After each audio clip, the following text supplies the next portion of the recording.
Welcome to your Thriving Heart for Thriving Life Grief Tips.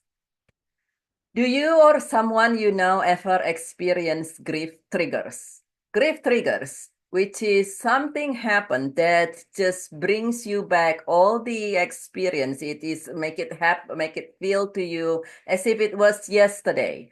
And also it also cause you to have this surge of feelings, and sometimes even cause you to react, take an act, make a act, take an action, or perhaps said certain things that you perhaps would have preferred you did not do or feel. And so that those are grief triggers. And it is very common for us who has been through grief to experience grief triggers. So what can you do? We'll share a few tips in here, as well as I'm going to share a tool toward the end of the video, of this video here, on how you can navigate these triggers and be able to center yourself much more readily if you find these triggers disrupting you. So the first part is the first thing that you want to do to if you experience trigger is to know that it is normal, that to be okay with that. And the reasons you want to be okay with having triggers, at least to allow yourself to be okay with having triggers, is not so you can continue having triggers and have your life be overwhelmed by it.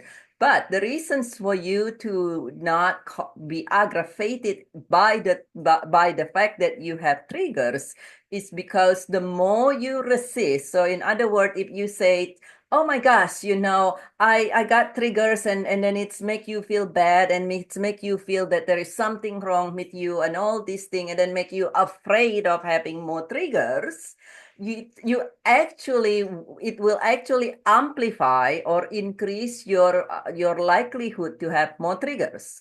Now, as strange as it is, the reason for that is whatever that you resist, there is the saying, what you resist get amplified.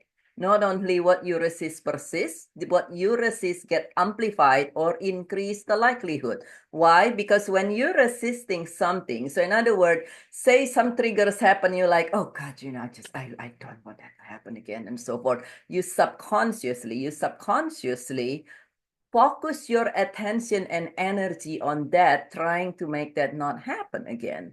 But what you focus on, when you're focusing on something, putting your attention and energy on something, even if it is subconscious, you actually allow yourself to become to when you focus on it, actually will come up even more. And so the first part, if you experience triggers, is to know that it is normal and to make yourself be okay with you experiencing trigger, while also you do all these other things that we will share, such that you don't continue having these triggers interrupting your life, so to say. And then the second tip that you want to do, but if you experience grief triggers, is to know what triggers you. Now, we know that in general, for most people, if the triggers cause a strong reactions, whether it is strong feelings, whether it is in the form of sadness, anxiety, and panic attack, which is very common, overwhelm, anger, outbursts of anger, or deep depressions, or anything, if it causes strong reactions, typically that indicates that your grief you have not completely and fully recovered from your grief.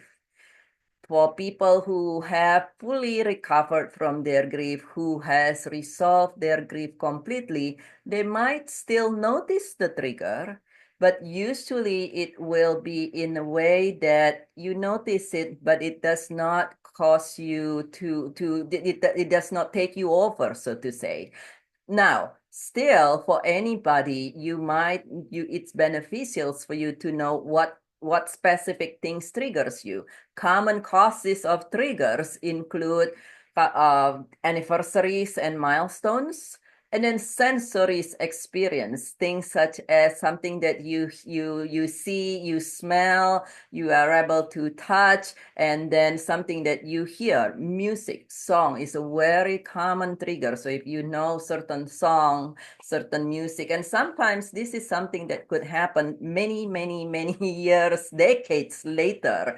Perhaps it's a song that you have not heard for a really long time, and then you hear this song, and then you next thing you know is you have a meltdown, or now you cannot stop thinking and feeling the pain from something that happened in your childhood. That's usually is an indications that it is there is an opportunity for you to recover even more, and at the same time know what it is that causing you trigger. Social media nowadays, and if it is if you know something, whether it is a sensory experience or in social media, if you are able to minimize your exposures to that, then that is something you also want to do, not because you want to run from it, and certain thing you cannot minimize exposures, but there is no reasons to keep hurting you while now that you know that you have triggers, while you allow yourself to receive the proper support and guidance to be able to not continue having triggers. So certain thing, if you are able to minimize exposure, you want to know and minimize your exposure. In a different video, we talk about how to minimize exposures from triggers from social media. But that's something you want to do. And then another common cause of triggers that sometimes escapes many people noticing. So in other words, people come to me and say, I don't know why I've been triggered so much lately. A few other common causes that can escape your noticing if you are not aware this can cause triggers. Number one is unfulfilled dreams or hope. And then number two is changes in your own life. Now, and why these two cause triggers? By definitions, grief is the unsettling feelings caused by a change, a loss, or unmet hope. Grief is the unsettling feelings caused by a loss, a change, or unmet hope. It is there are more than 40 different causes of grief. And if there are changes in your life, including perhaps changes such as you receive promotions and move to a new place for your promotions, or you move to a dream home, those are still changes, and it can still causes grief. And any new grief can bring up the old incompletely resolved grief. And then the same thing with unfulfilled plan, unfulfilled dreams. For many people says, oh, you know what? Something happened and now 10 years has passed or 20 years has passed.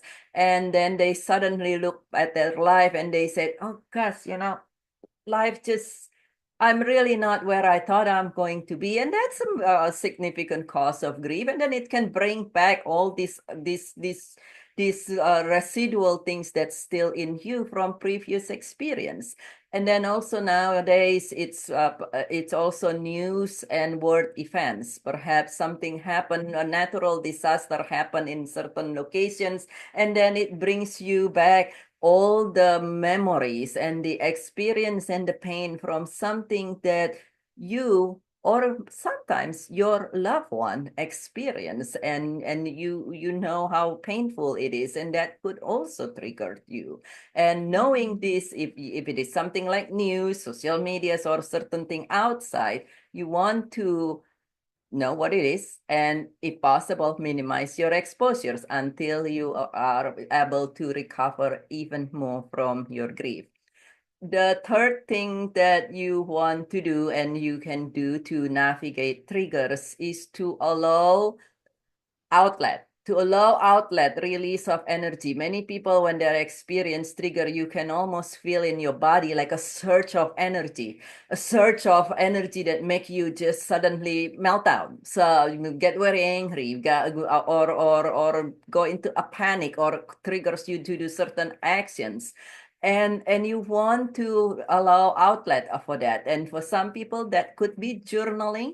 For some people, could be safely exercise or do something else, creative expressions. If that causes a lot of anxiety and anger, perhaps for some clients it works where they go and punch pillows or get a punching bag safely. And if you punch pillows, just know you might destroy your pillows. And so, but allow an outlet of that. And then for some people, that is to allow yourself the support system. Sometimes the triggers cause people to want to revert back to certain behavior. So many people come to me and say, help, these triggers make me, number one, realize that I'm still have things going on in me. Number two, it make me want to go back to using certain substance or smoking or something. And in that scenario, until you are able to receive the person who can guide you, professional who can guide you. Before even that, perhaps you are able to have friends who you can speak with and have the skill to help you. Go find support group and allow yourself to immediately be supported that way. And also to find tools that work with you reliably and very quickly. The tools for centering, something that can help you centered and not derail, so to say, something that can work very quickly and very readily. And I'm going to share one with you in case you do not have a favorite one already. And in the tools that I'm going to share with you, which is just literally this noticing, multisensory centering with noticing, these tools does not require you to take deep breath. Many people come to me and say, I know it's really good for me to deep breathing, but I could barely catch my own breath because now I'm hyperventilating and panicking or something. So I can't deep breath. So this does not require you to deep breathe at all. At all. You don't need to. Now, what this recommend for you, but if you are not in a position to do this, even if you don't do this, it still work. This just work even better if you are able to do these next two things. Number one is to connect the tip of your tongue to the roof of your mouth. The tip of your tongue connect to anywhere on the roof of your mouth behind your teeth. And the second part is to touch and press gently the tip of your thumb to the tip of your pointer and the tip of your middle finger. So going like that, to press the tip of your thumb, pointer, and middle finger together. Both hands, if you're able to. Your dominant hands will be the next options, or any hands. And even if you're not able to do either of these, it's still helpful. This is the reasons we do this with the fingers as well as connecting your tongue, is to help regulate your nervous systems. We know nowadays that grief is more than just your mind or more than just your heart. Grief, just like you and I, all of us, are multidimensional. It's affected our mind, our heart, our somatic body, our energetic system, our nervous system, and this touching the heart is to help you recalibrate the nervous system, your energetic system. And so what do you do in this scenario? All you need to do is to do this and notice your inhale and notice your exhale. Notice that I did not say notice your breathing. The reason for that is when people say notice your breathing, you start noticing the breathing cycle. And for some people, that's really rapid breathing cycle that make you even more nervous as you notice that. And so that's not what you're doing. You notice your inhale and you notice your exhale. And if it's something that you want to experience, I'm going to lead you for a short practice of this just right now here. So I invite you to simply touch the tip of your thumb and pointer and middle finger together. Touch the tip of your tongue to the roof of your mouth, and then notice your inhale and notice your exhale. Notice your inhale. Notice your exhale. Notice your inhale and notice your exhale. Notice your inhale. Notice your exhale.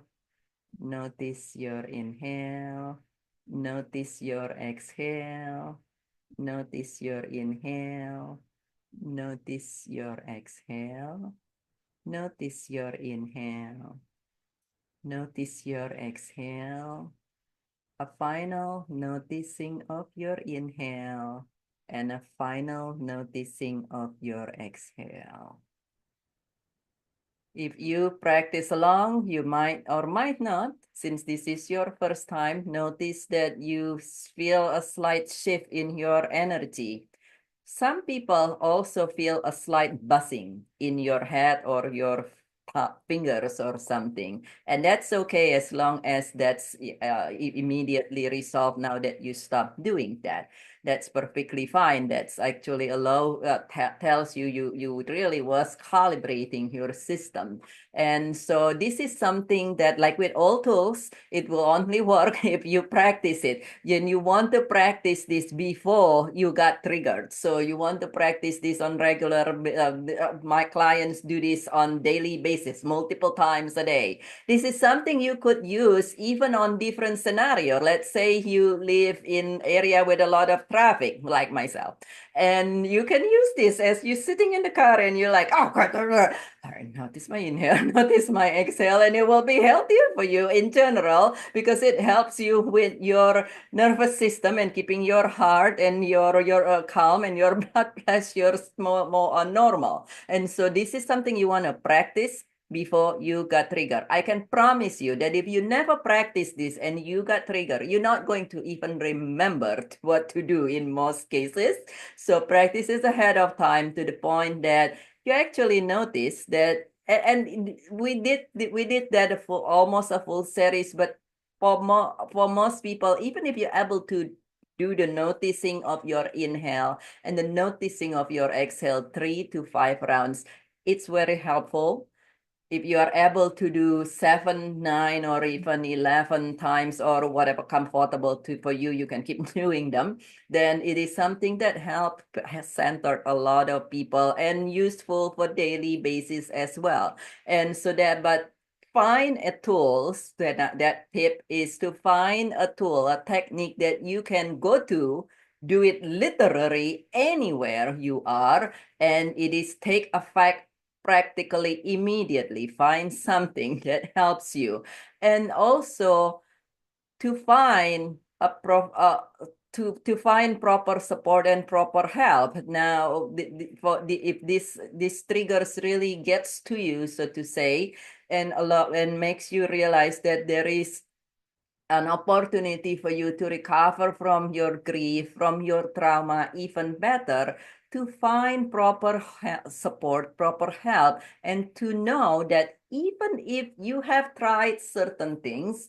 say for instance, you have tried therapy or EMDR or something, and it does not help you fully, that it is absolutely possible for you to still fully recover even more.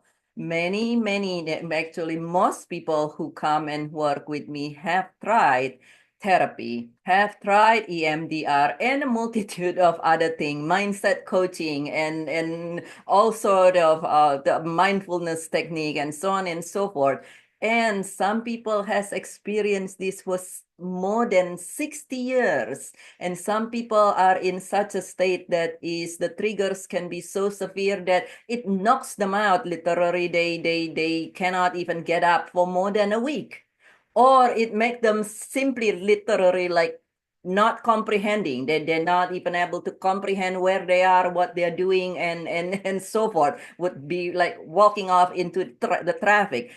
Even when that is at that severity, please know that it is absolutely possible for you or your loved one to be able to recover from this, that this really to be able to not be triggered and to be able to find your freedom back. Because if you have triggers ruling your life, you don't have freedom. And it is possible, regardless of how long it has been, regardless of what has been going on, that it is possible for you to live your life again. It is absolutely possible for you, with the proper support and proper approach and proper technique and proper guidance, to be able to feel peace of mind, to be able to be at ease, to be able to fully living life and functioning the way you would love. And for some people, grief has caused memory loss, and it is possible to in a step-by-step manner to even allow you to remember what you would love to remember, the beautiful thing that you would love to remember, because you deserve that. And so please know that it is absolutely possible. If you or your loved ones can benefit from better understanding on how to navigate grief, then this coming weekend on Saturday, October 26th, at 9 a.m. Pacific, I will have a public workshop that you can join. I will provide the link below for you to register and join. And in there, you will gain additional tools beyond what we have today's, and even a further understanding on how to navigate your grief in ways that even if you never see me or hear from me anymore after that, you will still benefit. And at this moment, just know that if you experience grief triggers, that's because you are human. If it is impacting your life, please know that it is possible to be fully free again and not have triggers interrupting your life. And if you have any questions, feel welcome to share your questions in the comment below, any comment, any concern, or feel welcome to connect with me directly as well at drtan for grief at gmail.com, as the bottom of this here, drtanforgrief at gmail.com. And if you find this video beneficial, feel welcome to share it with anyone that might benefit from this, as well as subscribe to the channel and like the video. This way you continue to receive updates, and I care about you very, very much. Again, feel welcome to connect with me if you have any questions, and I look forward to see you again.